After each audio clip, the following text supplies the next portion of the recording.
Os atores norte-americanos Mark Ruffalo e Danny Glover disseram nesta segunda-feira que o resultado das eleições no Brasil teria impacto em todo o mundo por causa das questões climáticas. Ambos declararam apoio a Lula, alegando que o petista possui melhores propostas para o meio ambiente. As falas dos atores foram exibidas em evento da campanha petista com artistas, influenciadores e políticos em São Paulo. O cantor Roger Waters, um dos fundadores da banda Pink Floyd, também enviou um vídeo declarando apoio a Lula e alegou que o petista é verdadeiro e confiável para as pessoas do Brasil. Antes do início do evento, Ruffalo divulgou a transmissão do evento de Lula em seu perfil no Twitter. O artista ainda chamou o petista de bravo defensor da democracia e do planeta. Quem também declarou apoio a Lula foi o economista André Lara Rezende. Ele justificou alegando a necessidade de trazer de volta o Estado democrático civilizado para o país. O economista também fez críticas ao governo Jair Bolsonaro, dizendo que o Brasil está caminhando para a terra arrasada. Você, Fiuza, 2 minutos e meio. Vitor, bom, primeiro capítulo, os parasitas, né? Então, esses atores, o Roger Waters, né, que é, enfim, um grande músico, Pink Floyd e tal, ele estava no Fora Temer. O Roger Waters tinha a cara do Temer no encarte do disco que ele lançou na versão brasileira, uma coisa vergonhosa, né? Uns completos artistas bons, né? Prodigiosos até, e completos cínicos. Né? Não vou dizer nem analfabetos, porque é muito fácil de entender o que está acontecendo. Então saiam de trás dessa carinha. Né? O Caetano Veloso é pacifista e bota a máscara de Black Bloc, que é um grupo violento. Vai dar uma de pacifista, apoiando grupos violentos que dão porrada por aí, né? Com amigos no Supremo Tribunal Federal. Pô, rasgue essa fantasia. Né? Querem tudo para eles. Agora, o André Lara Rezende, isso foi só o preâmbulo das almas penadas. Já fiz a ressalva, inclusive, da qualidade artística eventual. Agora, o André Lara Rezende é uma lástima. Né? O André Lara Rezende, dizendo o que ele disse, é a representação realmente da desmoralização. Estou falando, aparece uma vergonha, todo mundo quer passar. Todo mundo quer passar essa vergonha. O André Lara Rezende, Vitor, é um dos autores do Plano Real. O André Lara Rezende, durante a formulação do Plano Real, que foi uma operação difícil, sofisticada, que não foi só uma reforma monetária, que requereu um amplo leque de mexidas em lugares que eram intocáveis, né? Que requereu uma série de mudanças fiscais, uma mudança de cultura fiscal. O André Lara Rezende é um dos autores disso. E o apelido do André Lara Rezende, dentro da equipe econômica, era PDS. Era uma irreverência, não era estigma, e eu não estou falando aqui para trazer nenhum estigma. Era uma irreverência por quê? Porque o PDS era o partido sucedâneo da Arena, que era a direita, era o partido da direita.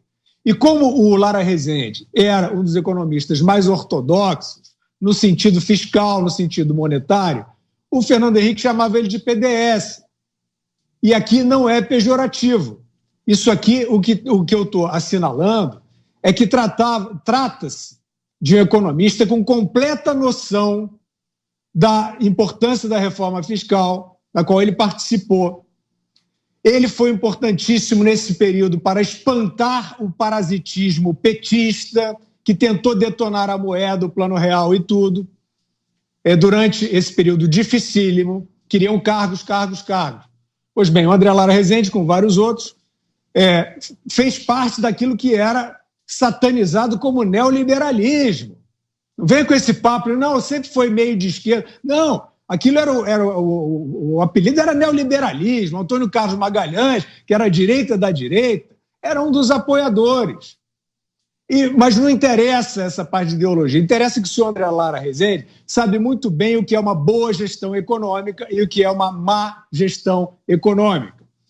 Pois bem, o senhor André Lara Rezende sabe muito bem que o governo atual é aquele, né, dentre as forças que se ofereceram para a representatividade democrática, é aquela equipe, sob o comando do Paulo Guedes, que está mais próximo do que ele acredita, do que ele sempre acreditou.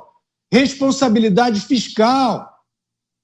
Então, ele aparece apoiando o Lula. O André Lara Rezende sabe o que foi o pandemônio do período Lula, e eu não estou nem mais falando do roubo. Eu estou falando de Guido Mantega. Eu estou falando de como é que era o nome? Nelson Barbosa, Márcio Postman. André Lara, você sabe qual é o nível, né? Qual é o nível de ignorância de economia que esses personagens têm? Eles são o lulismo. Então aparece o André Lara, fora Lava Jato, que ele conhece, aparece o André Lara para dizer que apoia o Lula no primeiro turno. Eu não consigo entender. Né? Eu acho que uma psicanálise talvez possa tentar entender, ou então uma questão disso, uma pessoa bem-sucedida, que não precisa, tem todos os meios por muito tempo, não precisa mais de nada e desistiu do país, desistiu da democracia, não quer mais esse negócio de representação. Então eles todos, quase todos do Plano Real, passando essa vergonha, né? Fazendo como é que se diz? Fazendo proselitismo pelo lockdown, essa vergonha, instigando João Dória, esses oportunistas todos, querendo quebrar as pernas, instigando o STF, instigando essa imprensa que enaltece Renan Calheiros, Força Renan.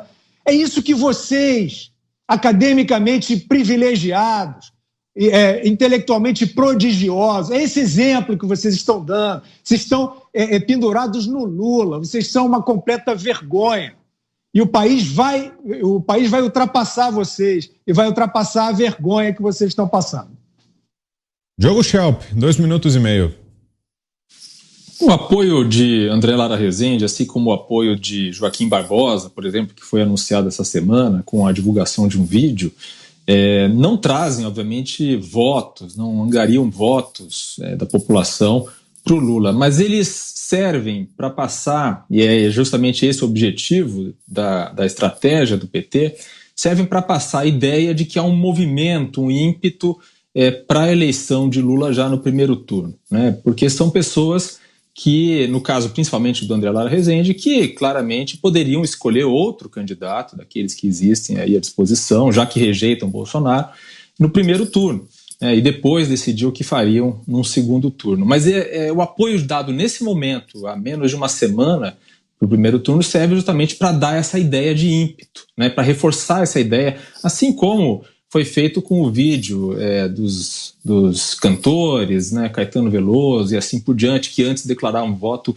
a Ciro Gomes. Então, serve basicamente para isso, não especificamente para angariar voto, né? Joaquim Barbosa, lembrando que, quando ministro do STF, foi relator do caso do Mensalão, né, aquele caso escabroso, né, de compra de votos parlamentares no governo do Lula, né? E um caso que levou à condenação de muita gente, inclusive integrantes aí do PT, e que declara voto agora em Lula já no primeiro turno. Lembrando que em 2018 o Joaquim Barbosa também declarou apoio ao PT, mas no segundo turno, também um pouco em cima da hora, e que já teve ali seus momentos de grande popularidade que hoje anda mais esquecido.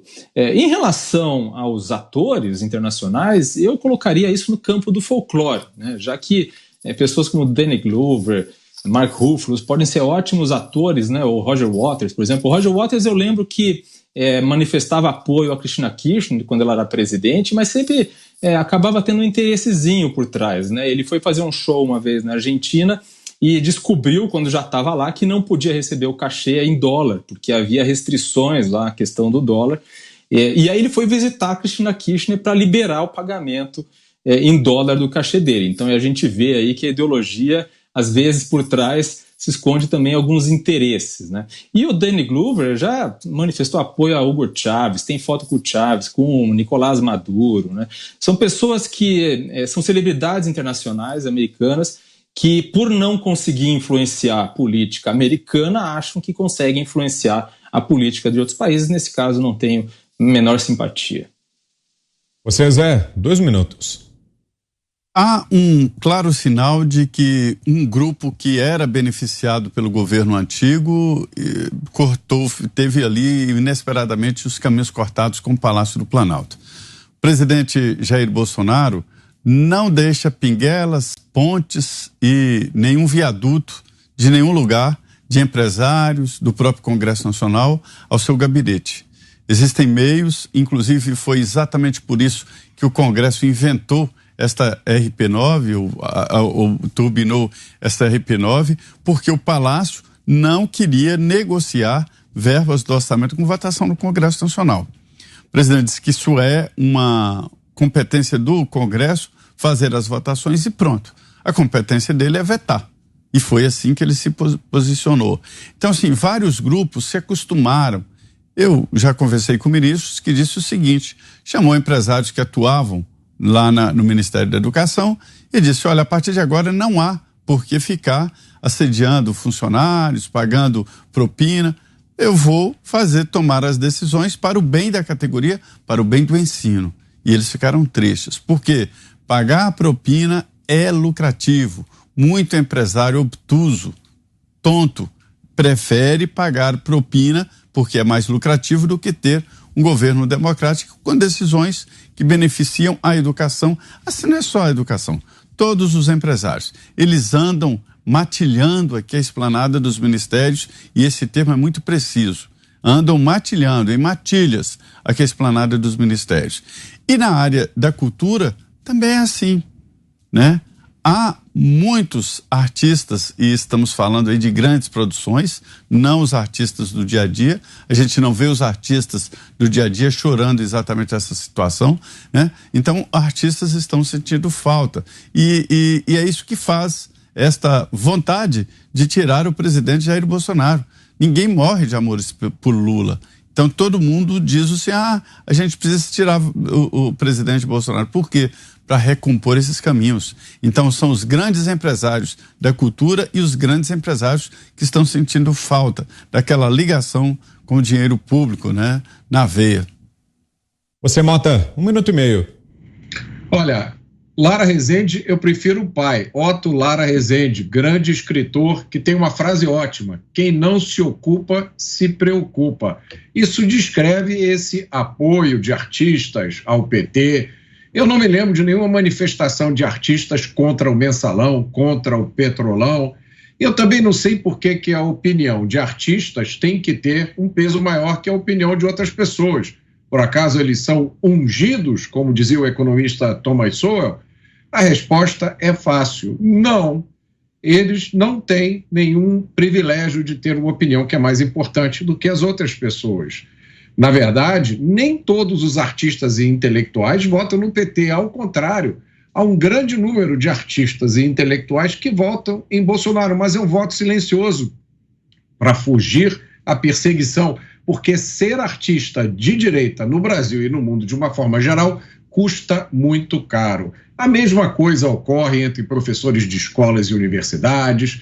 Agora, a maioria das pessoas, né, isso é uma pesquisa do Datamota, a maioria das pessoas que trabalham duro, na minha experiência, votam no presidente Bolsonaro. A maioria dos motoristas de táxi, de Uber, garçons, seguranças, técnicos, porteiros, a maioria absoluta dos policiais.